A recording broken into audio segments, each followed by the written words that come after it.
मैं स्क्रीन भी शेयर कर देता हूँ, बाकी चीज़ें।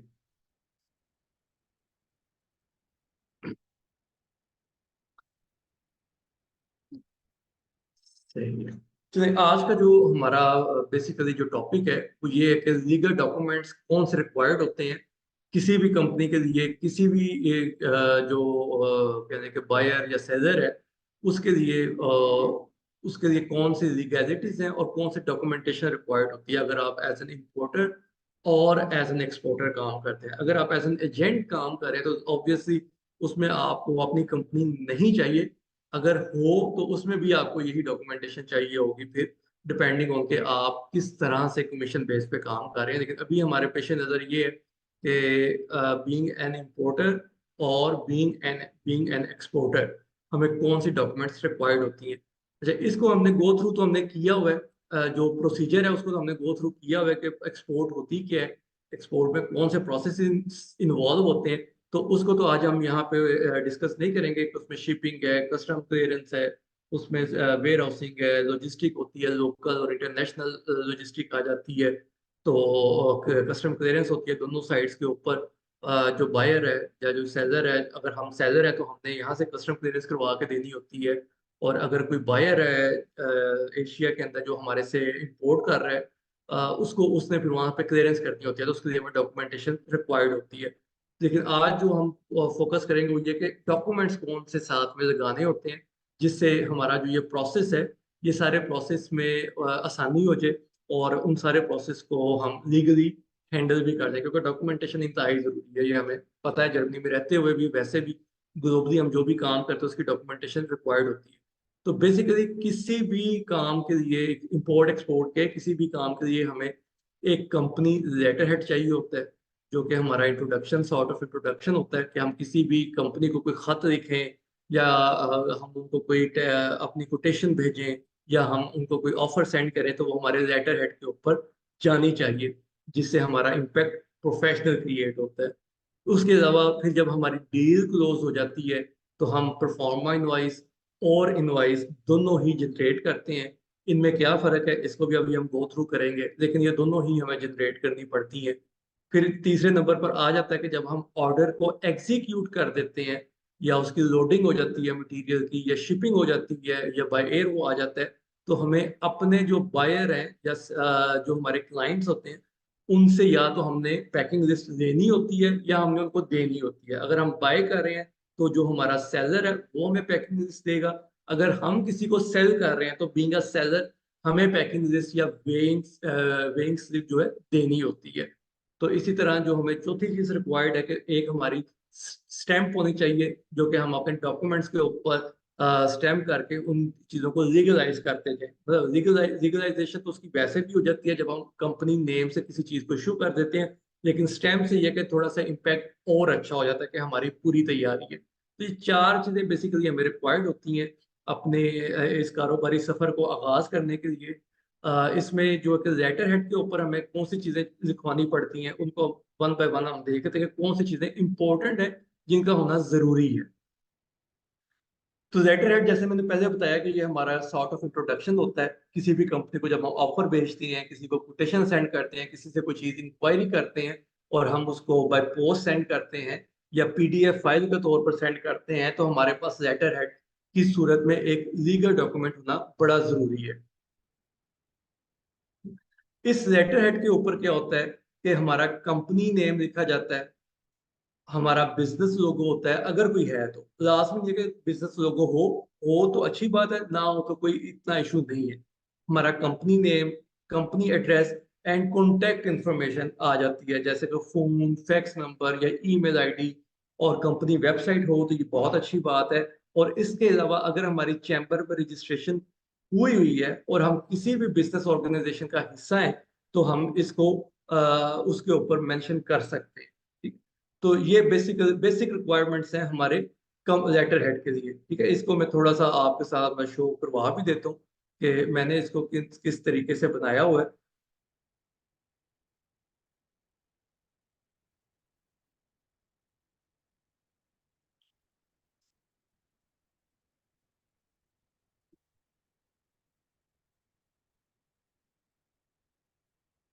ठीक है, इसको ब्रीफ कॉफी कहते हैं हम। ठीक है, जैसे इसमें आप देखें कंपनी नेम, एड्रेस है, और इस पे कॉन्टेक्ट पर्सन वगैरह दिया हुआ है। और फिर फुटर में हम देख सकते हैं कि फुटर में फर्दर इंफॉर्मेशन दी हुई है कि अकाउंट डिटेल्स क्या हैं, आर्म्स के रिश मेरी कौन सी है, और इस पे चैम्बर ऑफ कॉमर्स का मैंने खैर मिस कर दिया हुआ है क्योंकि जगह नहीं थी, लेकिन हम उसको भी लिख सकते हैं। तो बेसिकली ये डिपेंड करता है आपके अपने ऊपर, आप कौन सी कितनी ज्यादा इंफॉर्मेशन देना चाहते हैं वो आप दें, उससे आपका प्रोफेशनल लुक ज्यादा अच्छी आएगी। तो इसको लिखने का करने का मकसद ये होता है कि जब मैं किसी को पीडीएफ में इंक्वायरी सेंड करूंगा, या किसी को मैं लेटर की फॉर्म में इंक्वायरी सेंड करूंगा, तो मैं इसको प्रिंट आउट करके सेंड करूंगा। तो वो जब देखेगा उसे पता होगा कि ये ऑफिशियल डॉक्यूमेंट है। तो ऑफिशियल डॉक्यूमेंट को हमेशा एक कह दें कि थोड़ी सी ज्यादा इंपॉर्टेंस मिल जाती है। ठीक है, तो ये बेसिकली मकसद है हमारा कि एक तो हम अपना इंप्रेशन अच्छा रखें, और दूसरा ये कि हम प्रोफेशनल साउंड करें, और ये कि हमारा एक ट्रस्ट लेवल अगले के साथ क्रिएट हो।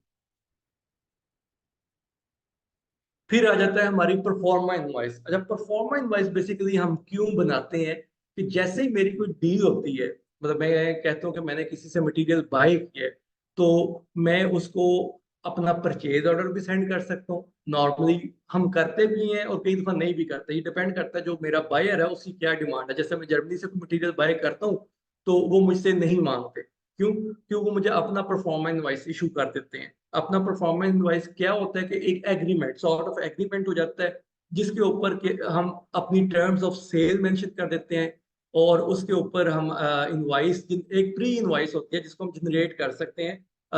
फॉर एग्जांपल मेरी बाइंग है, मैंने उनसे डन किया जी आप मुझे 20 टन मटेरियल देंगे, तो वो मुझे 20 टन के अगेंस्ट परफॉर्मा इनवाइस जनरेट कर देते हैं, जिसमें उन्होंने साफ साफ लिखा होता है कि क्या टर्म्स है, एक्स वर्क है, सी एंड एफ है, एफ ओ बी है, एफ ए एस है, कौन सी टर्म्स हैं जिसके साथ हमने इसको फाइनल किया है, और कौन सी डिलीवरी डेट या डिलीवरी वीक भी हम ले सकते हैं, और अगर कोई एडिशनल कॉस्ट है या एडिशनल टर्म्स हैं वो भी हम लिख सकते हैं इसके ऊपर। फॉर एग्जांपल, जैसे मैं अपने बायर के साथ एग्रीमेंट करता हूँ जी मुझे 20 टन होगा तो मैं आपको $600 पर टन की प्राइस दूंगा। अगर 20 टन नहीं होगा, फॉर एग्जांपल 18 टन लोड हुआ है, तो मैं आपको $20 पर टन कम दूंगा। ये हम टर्म्स में लिख भी सकते हैं। ठीक है, क्योंकि मेरी कॉस्ट, ट्रांसपोर्टेशन कॉस्ट बढ़ जाएगी कम वेट के साथ लोडिंग की वजह से, तो मैं उस कॉस्ट को अपने बायर की, अपने सेलर की तरफ शिफ्ट कर सकता हूँ। ये हमारा एग्रीमेंट हम म्यूचुअली डिस्कस करके सेलर के साथ, तो हम इन चीजों को डिफाइन कर देते हैं इन एडवांस, ताकि बाद में कोई बदमजगी ना हो। बाद में अगर उसे पता है कि उसने वेट को कम लोड किया है, और उसका जो मेरे साथ एग्रीमेंट था 20 टन का था, लेकिन उसने मुझे 18 टन दिए, क्योंकि हम प्लस माइनस कुछ रखते हैं, 5% हम प्लस माइनस रख लेते हैं, तो उसमें हम 19 टन तक एक्सेप्टेंस ले लेते हैं कि खैर है। लेकिन 19 टन से जो कम होगा उस पे हम कह देते हैं अब हम आपको इतने पैसे कम देंगे। ठीक है, इसी तरह वो भी कह सकता है जी अगर मैंने 21 टन से ज्यादा लोड कर दिया तो फिर मैं आपसे 5, 10, 15 डॉलर ज्यादा लूंगा, क्योंकि मेरी भी ट्रांसपोर्टेशन कॉस्ट में मजीद कमी हो जाएगी, जो कि मेरा प्रॉफिट मैक्सिमम हो जाएगा। तो ये बातें हो सकती हैं, लेकिन लाजमी ये कि हम हर दफा करें। लेकिन हम ये उस दफा करते हैं जब हमारा फर्स्ट टाइम, जब हमें पता ना हो कि वाकई इतना लोड हो सकता है या नहीं हो सकता, तो उसके ऊपर हम ये बातचीत कर लेते हैं। लेकिन इन फ्यूचर हमें पता होता है कि हाँ इसमें ये प्लस माइनस आ जाएगा, तो हम उस प्लस माइनस के साथ अपना लोडिंग वेट या लोडिंग या शिपिंग कॉस्ट हम डिफाइन कर लेते हैं पहले से ही अपने जहन के अंदर, कि अगर मेरी शिपिंग कॉस्ट $100 थी, और अगर उसने 22 टन लोड कर दिया तो मेरी शिपिंग कॉस्ट $90 हो जाएगी, जिसकी वजह से मेरा €10 का प्रॉफिट मजीद बढ़ जाएगा। तो उस प्रॉफिट में हम बायर को पार्टनर बना सकते हैं, या वो डिमांड कर सकता है हमारे से, क्योंकि हम भी उससे डिमांड कर रहे हैं कि अगर उसने 18 टन कम किया तो उसको एक्स्ट्रा पैसे देने पड़ेंगे। तो ये म्यूचुअल अंडरस्टैंडिंग के साथ हम काम करते हैं। तो ये सारी टर्म्स एंड कंडीशन हम परफॉर्मा इनवॉइस के अंदर लिखते हैं या लिख सकते हैं। मतलब it's all up to us, it's all up to our negotiation या our own risk taking capacity, कि मैं कितना रिस्क लेने को तैयार हूँ और कितना रिस्क मैं सेलर या बायर की तरफ देने को रजामंद हूँ। तो उसके अकॉर्डिंगली हम अपने परफॉर्मा में ये चीजें डिफाइन कर देते हैं। फिर इसके अलावा परफॉर्मा में ये भी डिफाइन हो जाता है कि हमारी पेमेंट टर्म्स क्या है, मुझे कितने परसेंट एडवांस देना है और कितने परसेंट मुझे बाद में देना है। तो इसी तरह अगर मैं किसी को सेल कर रहा हूँ तो मैं उससे भी यही चीजें करता हूँ कि मैं आपको कितने परसेंट आप मुझे एडवांस में देंगे और कितने परसेंट आप बाद में दे सकते हैं। तो ये सारी चीजें हम परफॉर्मा में डिफाइन कर सकते हैं। यानी प्रोफार्मा बेसिकली वो डॉक्यूमेंट है जो आपका प्री सेल्स डॉक्यूमेंट है, जिसमें आप pre execution terms and condition define करते हैं कि हमारा वेट कितना होगा, हमारी क्वालिटी क्या है, हमारी जो है डिलीवरी टाइमिंग्स क्या होंगी, और ये कि हमारा पेमेंट टर्म्स क्या है। तो ये सारी चीजें हम डिफाइन करके इस पे लिखते हैं और लिख सकते हैं। कुछ ऑप्शनल है, कुछ मस्ट है। ऑप्शनल में मैंने आपको बताया कि वो वेट की जो ऑप्शन है वो ऑप्शनल है, लेकिन टर्म्स एंड कंडीशन जो है, पेमेंट टर्म्स, वो मस्ट है। उसके अलावा शिपिंग टर्म्स या लोडिंग टर्म्स वो मस्ट है कि एक्स वर्क है, एफ एस है, एफ ओ बी है, सी एंड एफ है या सी आई एफ वगैरह, कौन सी पेमेंट टर्म्स हम डिफाइन करें, ये मस्ट है इसके ऊपर। इसी तरह जो हमारा नेक्स्ट डॉक्यूमेंट है वो इनवॉइस का आता है। इनवॉइस हमेशा फाइनल इनवॉइस हम कहते हैं, इसलिए इसको फाइनल नहीं हम लिखते। इनवॉइस हमेशा ही फाइनल इनवॉइस को कहा जाता है, और फाइनल इनवॉइस एग्जीक्यूशन के बाद बनती है। यानी अगर मैंने किसी को कोई डिलीवरी देनी है तो मैं उसको पहले प्रोफार्मा इनवॉइस इशू करूंगा, उसके बाद डिलीवरी की एग्जीक्यूशन होगी। जब मेरे पास ट्रांसपोर्टेशन के वेट आ जाएंगे, उन वेट के ऊपर मैं फाइनल इनवॉइस को क्रिएट करूंगा। लेट्स से कि मेरी परफॉर्मा इनवॉइस में मैंने उसे कहा था कि मैं 20 टन से डिलीवर करूंगा, तो डेफिनेटली मैं कभी भी उसे एग्जैक्ट 20 टन नहीं दे सकता, क्योंकि मुझे नहीं पता कि 20 टन के लिए मुझे कितना मटेरियल चाहिए होगा। एग्जैक्ट वेट हम कभी भी नहीं कर सकते। तो जब मैं लोडिंग करके फारिग होता हूँ, फिर हम कंटेनर का वेट करते हैं। उस वेट से हमें पता चलता है कि हमने 19.5 टन, 19.850 टन या 20.051 टन जो है लोड किया। उस लोडिंग वेट के अगेंस्ट हम फाइनल इनवॉइस को जनरेट करते हैं। लेकिन इसमें पेमेंट टर्म्स वही रहती है जो हमने परफॉर्मा इनवॉइस में लिख दी होती हैं, कि जी आप हमें इतने परसेंट एडवांस दे दिया है आपने, और वो भी हम इनवॉइस में से माइनस कर देते हैं, क्योंकि परफॉर्मा इनवॉइस में हमें वो पैसे आ जाते हैं। तो वो मैं आपको अभी एग्जांपल्स दिखा भी देता हूँ, ताकि आपको चीजें क्लियर हो जाए कि जब हम इनवॉइस क्रिएट करते हैं उस वो कैसे होती है, जब परफॉर्मा क्रिएट करते हैं तो वो क्या होता है। अभी सिर्फ थ्योरेटिकली आप समझ लें कि इनवॉइस के अंदर हम परफॉर्मा इनवॉइस के जरिए जो 30% या 20% या 50% एडवांस पेमेंट ली होती है, वो हम उसमें से माइनस कर देते हैं। तो इनवॉइस में हर वो डिटेल चली जाती है जो कि हमने एग्रीड किया होता है, और वो एग्जीक्यूशन से पहले कुछ पैसे हमें आगे होते हैं, वो भी हम उस पर मेंशन कर देते हैं, ताकि जो हमारा बायर है उसको पता चल जाता है कि अब उसने फाइनल कितने पैसे हमें मजीद देने हैं आफ्टर एग्जीक्यूशन। इसी तरह अगर मैंने किसी से कोई चीज बाय की है, तो ऑब्वियसली मैंने भी उसको कुछ ना कुछ पे किया होगा एडवांस में परफॉर्मा इनवॉइस के अगेंस्ट। तो वो अपनी फाइनल इनवॉइस के अंदर से वो अमाउंट माइनस करके मुझे बता देता है कि अब मैंने इतने पैसे देने हैं, क्योंकि इतना वेट हमने लोड किया है। ठीक है। इसी तरह टेक्सटाइल्स के लिए भी यही होता है कि हम परफॉर्मा इनवॉइस में एस्टिमेट करते हैं कि जी आपने जो ऑर्डर प्लेस किया है 5,000 पीस का, 5,000 पीस का एक पीस की वैल्यू है 10 यूरो, तो हम आपको 50,000 यूरो का परफॉर्मा इनवॉइस क्रिएट करके दे रहे हैं। तो आपने हमें 50,000 यूरो में से 30% जो कि 15,000 यूरो बनता है आपने एडवांस देना है, और बाकी आपने डिलीवरी के बाद देना है। ठीक है, ये प्रोफार्मा इनवॉइस पे हम लिख दिए। अब जब हमारी डिलीवरी हो जाती है चीजों की, तो हमें पता चलता है जी चीजें तो हमने 5,000 एग्री की थी, लेकिन मैन्युफैक्चर जो है वो 4,200 हुई है या 5,200 हुई है। वो 100 मतलब प्लस माइनस हमेशा 5 से 10% का होता है। लेकिन मैन्युफैक्चरर की हमेशा यही कोशिश होती है कि वो ज्यादा प्रोड्यूस कर दे ताकि उसको ज्यादा पैसे मिल जाए। ठीक है। तो इसलिए नॉर्मली जब भी टेक्सटाइल के अंदर डिलीवरी होती है, वो कभी भी 5,000 पीस नहीं होते, वो 5,000 पीस के ऊपर 500 पीस तक ऊपर हो जाते हैं, प्लस माइनस 10% हो जाता है, लेकिन वो नॉर्मली प्लस ही होता है, क्योंकि मैन्युफैक्चरर की कोशिश ये होती है कि वो कम ना होने दे, ज्यादा हो जाए उसकी खैर है, क्योंकि उसे पता ज्यादा होगा तो उसको पैसे उसके मिल जाएंगे। ठीक है।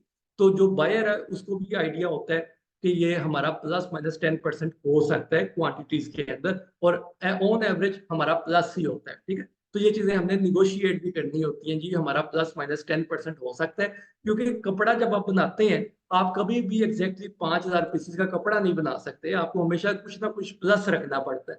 कुछ वेस्टेज भी आ सकती है, कुछ डैमेजेस भी आ सकते हैं, कुछ ऐसा भी हो सकता है कि प्रोडक्शन में कोई मिस्टेक हो जाए, प्रिंट ऊपर नीचे हो गया, प्रिंट कोई गलत हो गया, कोई स्टिचिंग गलत हो गया, कोई बटन गलत लग गया, तो वो आपकी वेस्ट है। ठीक है। तो आप हमेशा एक्स्ट्रा एस्टिमेट करते हैं। ठीक है। इसीलिए प्रोडक्शन में हमेशा, कपड़े की प्रोडक्शन में हमेशा हमारा एक्स्ट्रा ही प्रोड्यूस होता है। ठीक है। तो इसलिए टेक्सटाइल्स के अंदर मैं स्पेशली बात करूंगा उसमें आपने हमेशा बायर्स के साथ ये बातचीत करके रखनी है कि जी हमारा ±10% हो सकता है, और ये उन्हें पता होता है, ये कोई नई बात नहीं है, ठीक है। तो स्क्रैप में कहने कि इतना प्लस माइनस हो भी सकता है, नहीं भी होता, लेकिन मैटर नहीं करता, क्योंकि जो काम करने वाले हैं उनको पता है कि कमी बेशी हो जाती है। ये आपके लिए being a starter, being a beginner, आपको पता होना चाहिए कि आपने अपनी प्राइसिंग को कैसे कंट्रोल करना है। क्योंकि आपकी जो कॉस्टिंग है, एंड प्राइस जो आप दे रहे हैं, स्पेशली स्क्रैप के मामले के अंदर जब हम बात करें, जो एंड प्राइस में दे रहा हूँ अपने बायर को जो चाइना में बैठा हुआ है, तो उसको मैं सी फ्रेट या ट्रांसपोर्टेशन कॉस्ट डाल के दे रहा हूँ। अब ट्रांसपोर्टेशन कॉस्ट में कोई भी चीज कमी बेशी होती है, वो सारी मुझे बेयर करनी है।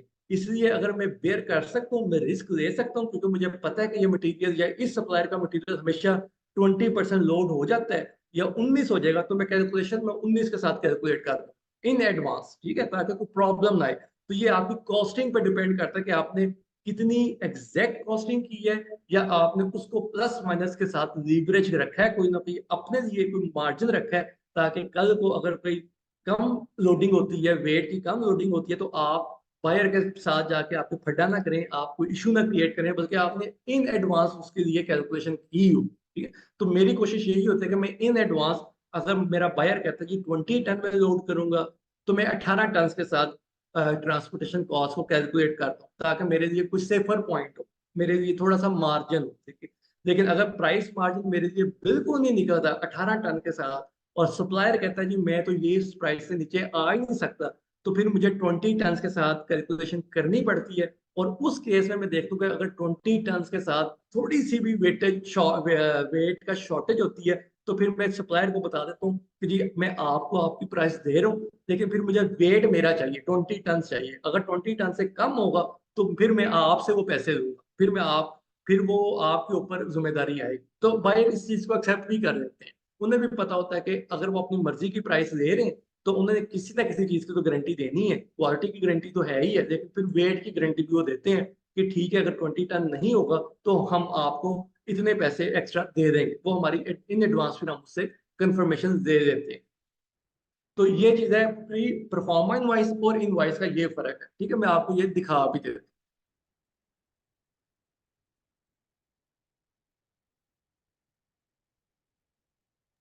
फराज भाई, यहाँ पे एक क्वेश्चन है कि ये जो डॉक्यूमेंट्स आप बता रहे हैं, परफॉर्मा इनवॉइस और इनवॉइस, ये सिर्फ जर्मनी के लिए होते हैं कि ये यूनिवर्सल है?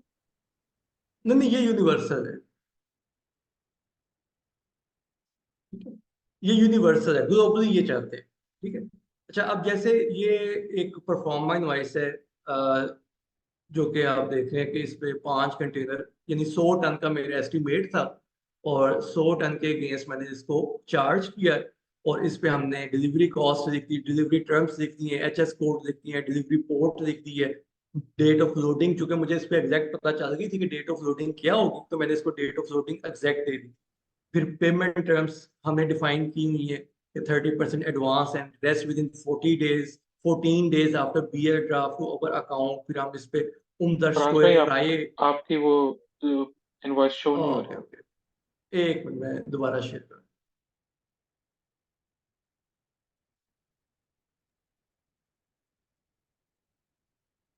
अच्छा, ये फराज भाई, ये बीइंग एन एजेंट भी आपको ये चीजें चाहिए होती हैं? आप जब जी जी। अमाउंट किसी से ले रहे हैं, साल के तौर पे 15%, 20% आपने एडवांस लिया है, बाद में आपने डिलीवरी दे दी है, वो कंपनी बाद में आपको पे ही नहीं करती है, तंग करती है, इश्यूज बना लेती है, तो उस केस में फिर क्या करते हैं?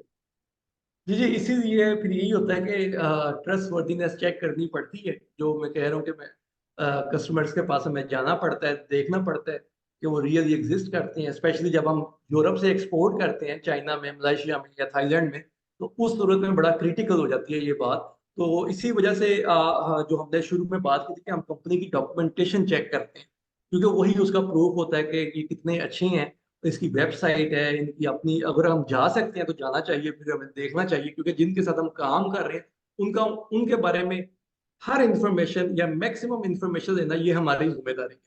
चाहे वो जर्मनी में है, चाहे वो इंडिया में है, पाकिस्तान में है, कहीं पे भी है, जिनके साथ हम काम कर रहे हैं वो हमारी जिम्मेदारी है।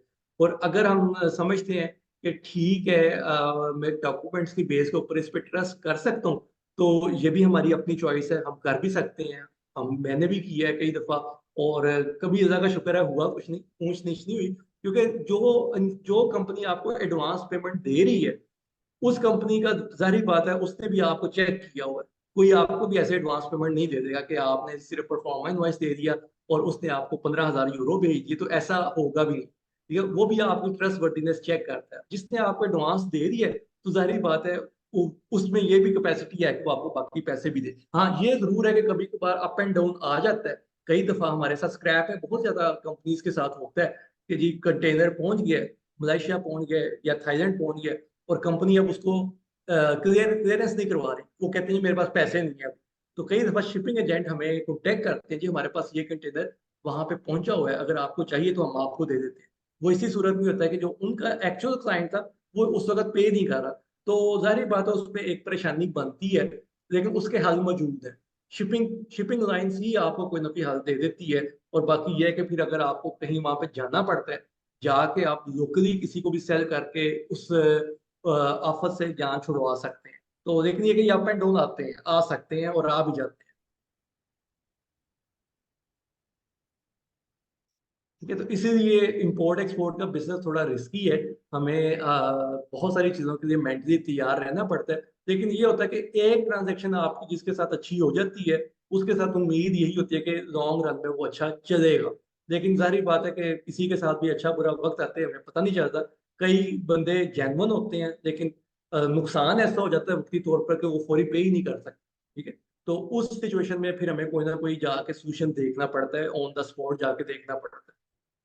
लेकिन बीइंग एन एजेंट आपकी रिस्पॉन्सिबिलिटी तो फिर 100% आप ही की होगी ना, क्योंकि बायर ने जो सेलर है, मैन्युफैक्चरर है, उसने तो आपको कहना है कि यार मेरे पैसे निकलवा के दो। जी जी, बिल्कुल ऐसे ही है। बीइंग एन एजेंट आपकी जिम्मेदारी है कि आपने जो भी डील की है उसको क्लोज होना चाहिए अच्छे तरीके से। नहीं, तो उसमें मतलब यही है कि यूरोप में तो हाँ ये आपको, मसला शायद इतना ना हो कि विद इन यूरोप आप कर रहे हैं तो ऑब्वियसली आप लीगली बहुत चीजें कर सकते होंगे। यूरोप से बाहर देखिए जाना। मसला कहीं पे भी आ जाता अच्छा। है यूरोप में भी मसले आ जाते हैं। ठीक है, अच्छा। कंपनी बैंकरप्ट हो गई, आप क्या करेंगे? ठीक है, या कंपनी कहती है मैंने पे नहीं करना, लीगल एक्शन ले ले। ठीक है, लीगल एक्शन भी यूरोप में आसान नहीं है।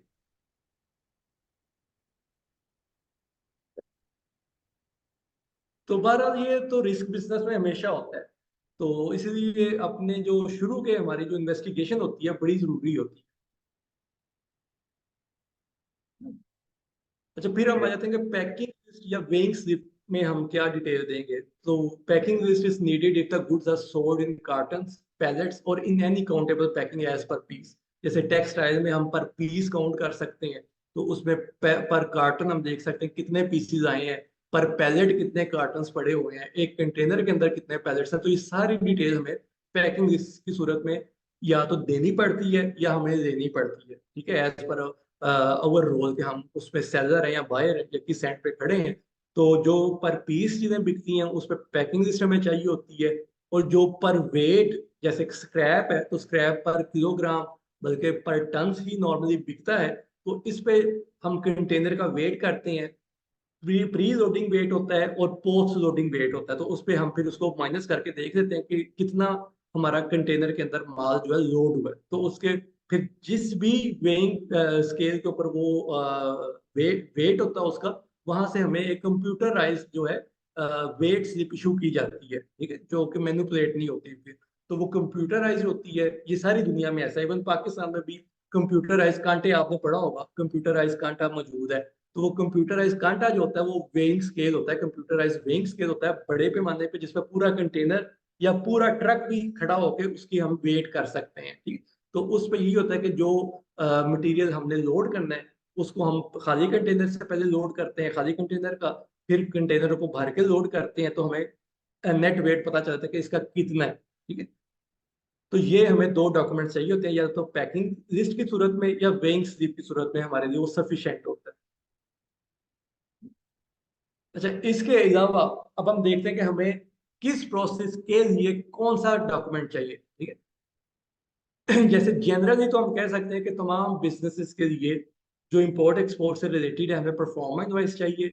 इनवॉइस चाहिए, पैकिंग लिस्ट और वेट स्लिप चाहिए। इसके अलावा ट्रांसपोर्टेशन स्लिप या बिल ऑफ लेडिंग चाहिए होता है। ठीक है, ट्रांसपोर्टेशन स्लिप ये होता है कि अगर हमारा विद इन यूरोप कहीं पे हम सेल कर रहे हैं, ट्रांसपोर्ट कर रहे हैं, तो वो हमें जो शिप ट्रांसपोर्टेशन कंपनी है वो हमें एक डॉक्यूमेंट दे देती है, जिसको नॉर्मली हम ट्रांसपोर्टेशन स्लिप कह सकते हैं, या उसे हम कहते हैं कि लीफरशाइन, जर्मन में उसे लीफरशाइन कहते हैं। तो वो लीफरशाइन हमें मिल जाता है। लेकिन जो ओवर जो एक्सपोर्ट होता है या अक्रॉस द बॉर्डर्स होता है, उसके लिए फिर हमें बिल ऑफ लेडिंग चाहिए होता है। बिल ऑफ लेडिंग वो होता है कि जो हमने बाय एयर शिप किया है या बाय सी शिप किया है, तो उसका जो बिल बनता है या उसका जो लीफर शाइन बनता है, उसको हम बिल ऑफ लेडिंग कहते हैं। इसकी शॉर्ट फॉर्म है बीएल। बीएल की आपने टर्म शायद सुनी भी हो। इंपोर्ट एक्सपोर्ट में ये बहुत इंपॉर्टेंट है कि आपके पास अपने मटेरियल का बीएल मौजूद होना चाहिए। अच्छा, अगर हम अब पर्टिकुलरली बात करें कि इंपोर्ट बिजनेस के लिए क्या जरूरी है, कि अगर आप जर्मनी में बैठे हैं और अब आपने कोई चीज इंपोर्ट की है, तो आपको एग्जैक्ट उसके लिए क्या डॉक्यूमेंटेशन चाहिए हो। उसके लिए हमें एज यूजुअल परफॉर्मा इनवॉइस चाहिए, इनवॉइस चाहिए, पैकिंग लिस्ट या वेट स्लिप चाहिए। इसी तरह बिल ऑफ लेडिंग हमें चाहिए होगा, जो आपका सप्लायर आपको प्रोवाइड करेगा, या अगर आपने शिपिंग खुद मैनेज की है तो आपकी शिपिंग कंपनी आपको वो प्रोवाइड करेगी। ठीक। अच्छा, जो इसके अलावा एक्स्ट्रा चीज हमें चाहिए होगी, जिसकी जरूरत पड़ सकती है, कि कोई ऐसा सर्टिफिकेट या कोई ऐसी लीगल परमिशन चाहिए हो कि जो आपकी गुड्स से रेलिवेंट हो।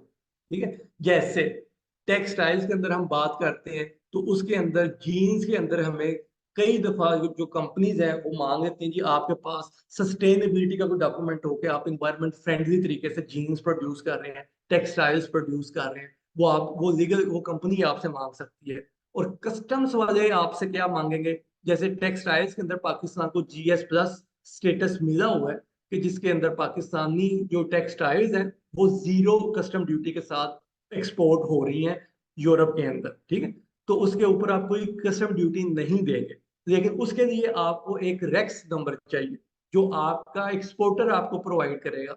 आपके एक्सपोर्टर के पास बेसिकली वो रेक्स नंबर होना चाहिए। ठीक है, वो भी मैं आपको दिखा देता हूँ, ताकि आपको वो भी पता चल जाए कि वो कैसा होता है और कहाँ से आपको इसका पता होना जरूरी है, कि हमारी जो गुड्स हैं उसके लिए किस किस्म के सर्टिफिकेट चाहिए। अगर कस्टम को भी सर्टिफिकेशन चाहिए, वो हमें प्रोवाइड करना है। अगर कस्टम ड्यूटी बचाने के लिए हमें रेक्स नंबर या कोई और नंबर चाहिए जो उससे को अटैच है, तो हमें वो नंबर भी हमें लेके देना होगा अपने एक्सपोर्टर के थ्रू, क्योंकि अभी हम बात कर रहे हैं इंपोर्ट के हवाले से, इंपोर्ट बिजनेस के हवाले से। ठीक है, कि आप इंपोर्टर हैं यूरोप के अंदर, तो आपका जो एक्सपोर्टर है जो एशिया में या कहीं और बैठा हुआ है, तो उसने ये आपको सारी लीगल चीजें प्रोवाइड करनी है।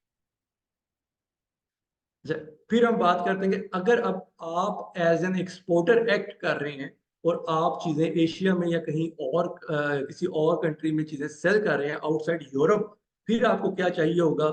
आपको फिर भी परफॉर्मेंस इनवाइस देना देना होगा। अब आपको देना होगा, आप इनवाइस जनरेट करके देंगे after execution of the order. फिर आप पैकिंग लिस्ट देंगे या वेट स्लिप प्रोवाइड करेंगे उसे। फिर आप उसको बिल ऑफ लेडिंग देंगे। ठीक है, जो शिपिंग कंपनी आपको डॉक्यूमेंट देगी, वो आपने उसको देना है। फिर अगर कोई फर्दर सर्टिफिकेट आपके बायर को आपसे चाहिए हो, जिससे वो इंपोर्ट करने में उसको आसानी मिल जाए, तो वो भी आपकी जिम्मेदारी है कि आपने प्रोवाइड करना है। लेकिन नॉर्मल केसेस में स्क्रैप के अंदर या टेक्सटाइल के अंदर तो ये चीजें नहीं है। लेकिन सिर्फ आपको ये पता होना चाहिए कि इन केस अगर आपका इंपोर्टर आपसे कोई चीज मांगता है, तो उसको फिर आपने वो प्रोवाइड करना होगा। कि हो सकता है कि फॉर एग्जांपल जैसे मैं स्क्रैप एक्सपोर्ट कर रहा हूँ, तो अगर मैंने मलेशिया में कोई चीज एक्सपोर्ट की है, तो मलेशिया में कस्टम वाले उनसे ये मांग सकते हैं कि जी आपका जो एक्सपोर्टर है यूरोप में जो बैठा हुआ है, आप उसका हमें लीगल डॉक्यूमेंट मंगवा के देंगे, क्या उसको इजाजत भी है स्क्रैप एक्सपोर्ट करने की या नहीं। तो मेरे पास वो परमिशन होनी चाहिए कि जिसके जरिए से मैं एक्सपोर्ट कर रहा हूँ। ये वो मांग सकते हैं, मतलब मांगा नहीं किसी ने आज तक, लेकिन वो मांग सकते हैं। सेम लाइक कि अगर आप किसी को इंडिया में या किसी और कंट्री में स्क्रैप एक्सपोर्ट कर रहे हैं, ठीक है, तो हो सकता है कि लोकल कस्टम, यूरोप की कस्टम आपसे मांग ले कि जो आपका बायर है जो एशिया में है, उसको एक इंपोर्ट की इजाजत है भी या नहीं है। तो फिर आपके पास भी उसकी लीगल डॉक्यूमेंटेशन मौजूद होनी चाहिए, जो आपने अपने लोकल कस्टम को प्रोवाइड करनी है, जिसके बाद वो आपका कंटेनर जाने दे।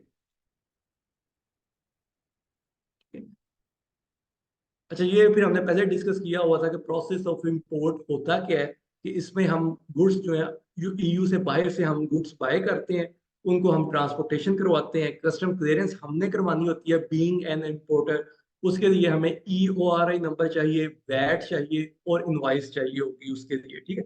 फिर पेइंग ड्यूटीज, हमने जो ड्यूटीज उसके ऊपर होंगी वो देना है, जो वैट होगा वो देना है, ठीक है। अगर ड्यूटी की एग्जेम्पशन किसी वजह से मौजूद है तो हमने वो कंडीशन फुलफिल करके ड्यूटी को एग्जेम्प्ट करवाना होगा। ऑटोमेटिक कुछ भी नहीं है, ठीक है, हमने खुद एग्जेम्पशन के लिए अप्लाई करना होगा।